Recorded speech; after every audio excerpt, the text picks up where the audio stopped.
สียงที่ท่านได้ยินได้ฟังนี่ก็เป็นเสียงประชาสัมพันธ์จากหอกระจายข่าวของบ้านร่มเย็นของเฮานะครับผมก็มาเน้นย้ำนะครับเรื่องฝุ่นละออง PM 2.5 นะครับช่วงเดือนมกราถึงเดือนพฤษภาคมของทุกปีนะครับทางจังหวัดลำปางผมมีนโยบายห้ามเผาทุกกรณีนะครับผมไม่มีนั่นก็ขอผมไม่มีนอกพันเผาก็ขอในช่วงนี้ครับในช่วงที่เป็นห้ามนี่ก็ของดเผากันไว้ก่อนนะครับระยะที่เขา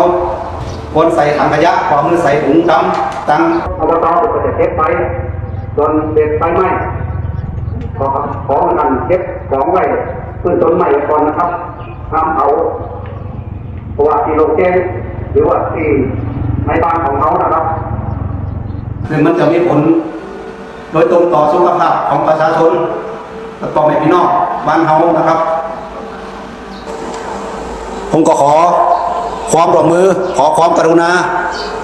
ทุกท่านนะครับทุกครัวเรือนในช่วงระยะที่เป็นห้ามเผานี่ก็ขอคืองดการเผาก่อนนะครับถ้าหากเจ้าหน้าที่เป็นตรวจพบตรวจเจอครับ